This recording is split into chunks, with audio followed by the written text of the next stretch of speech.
मान्यवर, कर्नाटक की मणिपट्टी समिति का रिपोर्ट मैं पढ़ रहा हूं, इसमें मेरा कुछ नहीं है, खड़े मत हो जाना। ये मणिपट्टी समिति का रिपोर्ट है। 29,000 एकड़ भूमि वक्फ की बिजनेस के उपयोग के लिए किराए पर दे दी। मान्यवर, 2001 से 12 के बीच 2 लाख करोड़ की वक्फ की संपत्ति निजी संस्थानों को हस्तांतरित कर दी 100 साल की लीज पर। मान्यवर, बेंगलुरु में उच्च न्यायालय में बीच में पढ़ना पड़ा, 602 एकड़ भूमि को जब्त करने से रोकना पड़ा।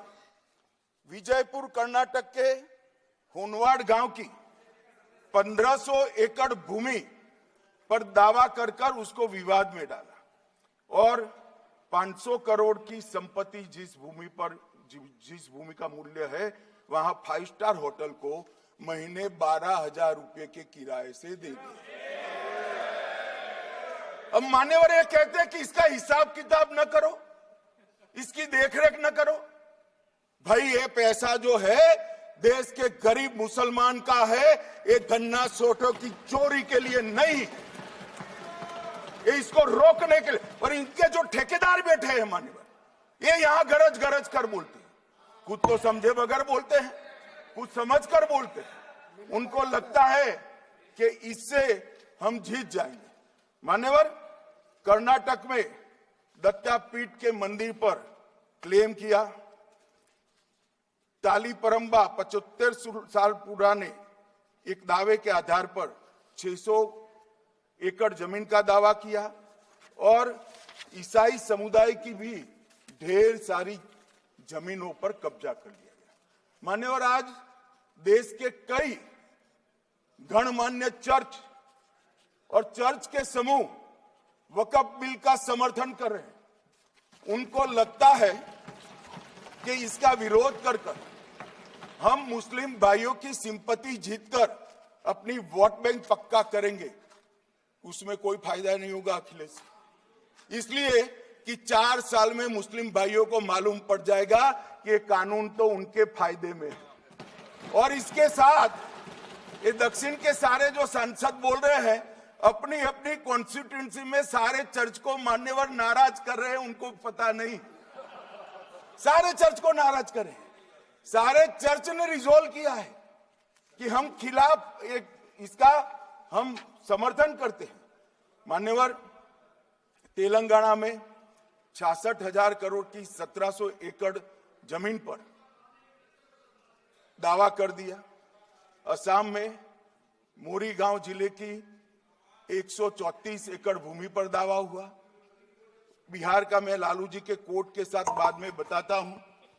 गुरुद्वारा से संबंधित हरियाणा की 14 मरला भूमि को वक्फ को सौंप दिया। और मान्यवर, प्रयागराज में चंद्रशेखर आजाद पार्क को भी वक्फ घोषित किया।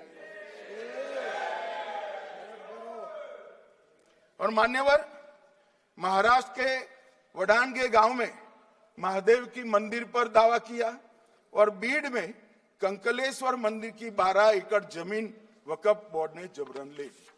मान्यवर, ये सब जब जो चल रहा है, इसमें आज भी मैं स्पष्ट करना चाहता हूं, वक्फ जो कि मुस्लिम भाइयों की धार्मिक क्रियाकलाप और उनके बनाए हुए दान से ट्रस्ट है, उसमें सरकार कोई दखल करना नहीं चाहती है। मुतवल्ली भी उनका होगा, वाकिफ भी उनका होगा, वक्फ भी उनका, परंतु वक्फ की संपत्ति, इसका रख रखाव ठीक से हो रहा है नहीं। वक्फ का संचालन कानून के हिसाब से हो रहा है, निजी उपयोग के हिसाब से। सैकड़ों साल पहले किसी बादशाह ने दान किया, हमारी भाषा में कहो तो धर्मादा किया।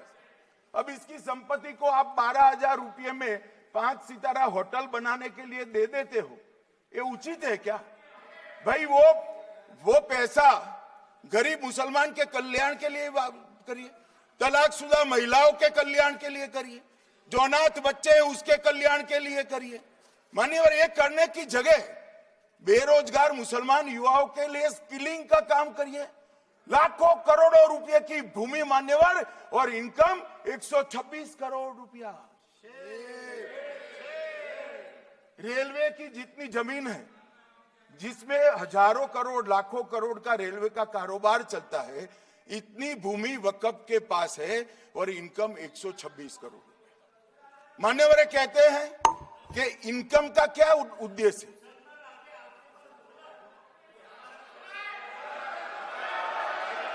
बैठ जाओ।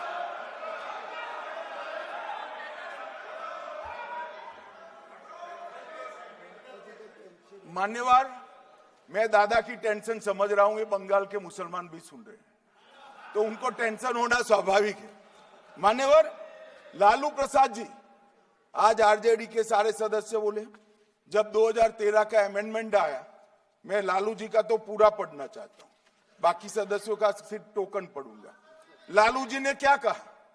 मैडम, सरकार जो यह संशोधन विधेयक पेश किया है, सरकार की पहल का हम स्वागत करते हैं। शाहनवाज हुसैन जी और अन्य माननीय सदस्यों ने अपनी बातों को यहां रखा, मैं उसका समर्थन करता हूं। आप देखिए, सारी जमीनें हड़प ली गई है, चाहे सरकारी हो या गैर सरकारी। वक्फ बोर्ड में जो काम करने वाले लोग हैं, उनके द्वारा सारी प्राइम लैंड को बेच दिया गया है। पटना में ही डाक बंगले की जितनी प्रॉपर्टी थी, सब पर अपार्टमेंट बन गए। इस तरह की काफी लूट खसोट हुई है। हम संशोधन विधेयक तो आपको अंत में लाए हैं, समर्थन करते हैं, लेकिन मैं चाहता हूं कि भविष्य में आप कड़ा कानून लाइए और ये जो चोरी करने वाले लोग हो, उनको जेल की सलाखों के पीछे डालिए। अब साहब, लालू प्रसाद की इच्छा इन्होंने तो पूरी नहीं की, नरेंद्र मोदी जी ने पूरी कर दी। ये लालू जी ने कहा था, एक कड़ा कानून लाइए।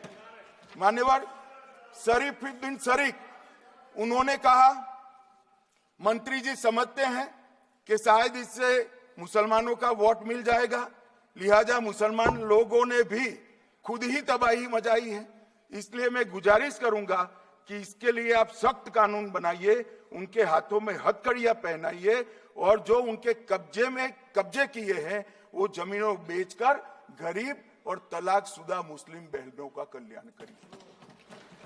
इसके बाद श्री हमीदुल्लाह सैयद लक्षद्वीप से थे, उनका भी इसी टोन का भाषण है। और मान्यवर, मैं आज की बात नहीं कर रहा हूं, 2013 का जो बिल कांग्रेस पार्टी लेकर आई, इसके विरोध में इनके समर्थकों ने जो कहा था, मान्यवर ये है। और क्या होगा भाई इससे? पारदर्शी ऑडिट होगी।